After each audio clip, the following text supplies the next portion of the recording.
may not be able to really accept the prophetic word itself. So you will therefore not be able to fly on the prophetic word that God says. The spirit of the Christ I carry, which is indeed the spirit of prophecy, that the rooting of the tears out of the wheat has begun.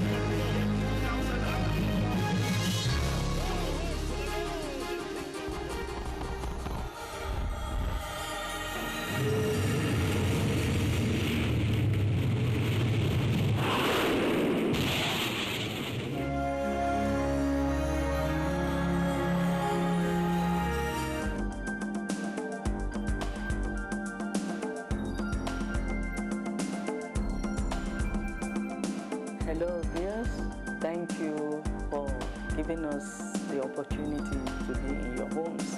I hope you've been blessed with our previous edition of the Hour of Truth. Tonight's edition promises life transforming. Don't forget to call us if you have testimony or you need any help. Happy viewing.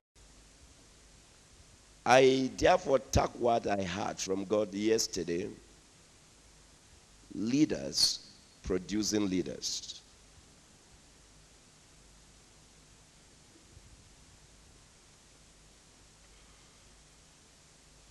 Leaders producing leaders. That's what we're talking about. Let me begin by saying this. To envy a man does not make you be like him or take his place. So it is a waste of time envying, because it will only destroy you further. And I'm sharing with you exactly things that I had God ministering to me. And I want this church to triumph in a manner that has never been. It takes understanding of God to really become great. It takes the knowing of the parts of God to become great. I looked at Proverbs 14 verse 30. And I picked a word of counsel from the man called Solomon. A sound heart is the life of the flesh, but envy the rottenness of the bones. Is someone hearing me? A sound heart is the life of the flesh. When you have a sound mind, when you think right, when you think positively, is the health of the flesh. But when envy is found in the heart of a man, is the rottenness of flesh. It brings nothing but death, destruction, evil.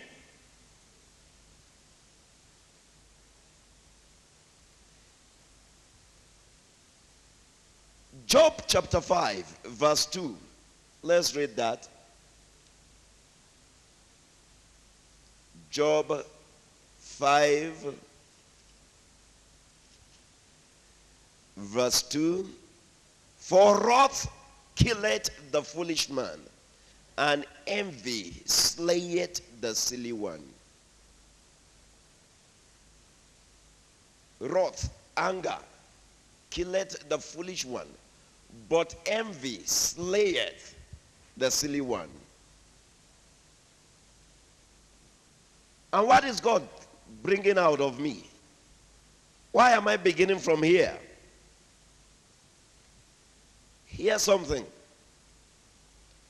It's good to grow and be great, but your greatness can only be as a result of proper positioning of yourself under certain individuals that has life. I have designed you for greatness. I have a place for you in my kingdom. I call you out to meet a need in my kingdom. But I've also put the water that will cause that seed to germinate in others.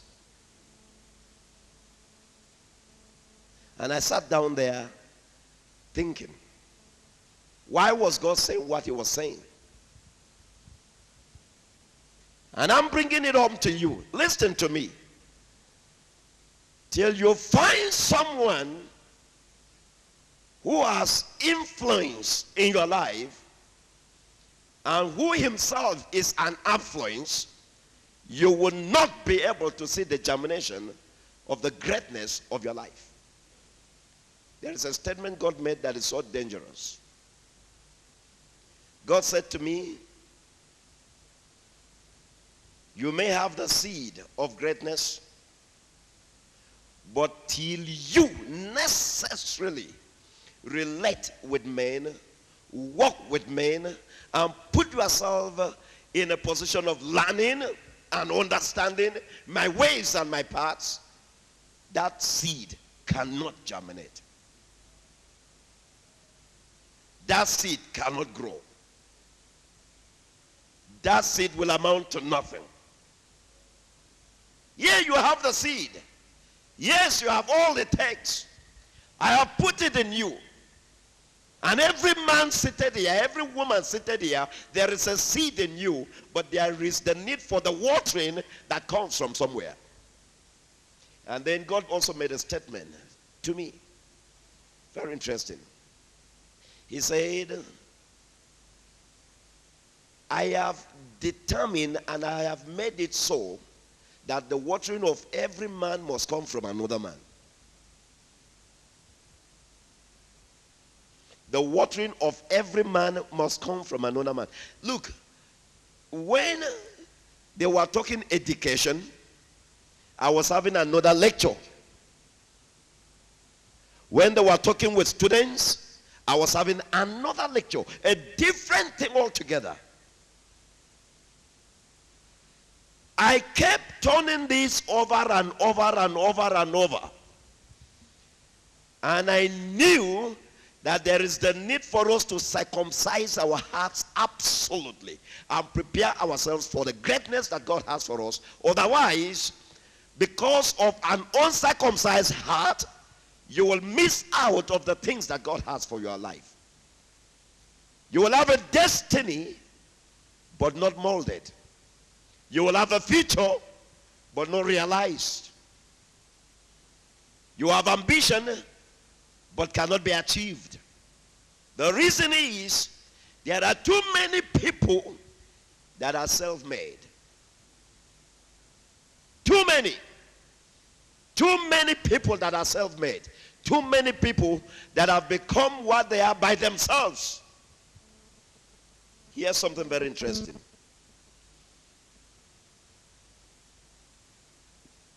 If any other man has only what you have, then that man cannot be able to bless you. It takes somebody with a different thing to be able to bless you. It takes somebody with a different calling to be able to bless you. And here, something very interesting that I heard. I was thinking probably it's just vain imaginations, but it's not. This is truth. This is God's word. This is God's word. Hear this. Success itself, it's a thing that you definitely just have to position yourself, take a position, and be determined to stay in that position for you to succeed. You don't get success by pursuing. You get success by strategizing. And here's something that I believe so strongly. I was sharing it with my wife this morning. What I heard as I sat at the edge of my bed.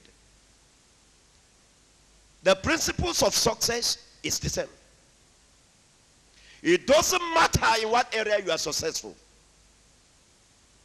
That's why I said to you that if someone has what you already have, he cannot in any way sharpen you. It has to be something else different that he has to sharpen you. So that you don't do the same thing does not mean someone cannot in any way sharpen you. Because what actually matters is the principle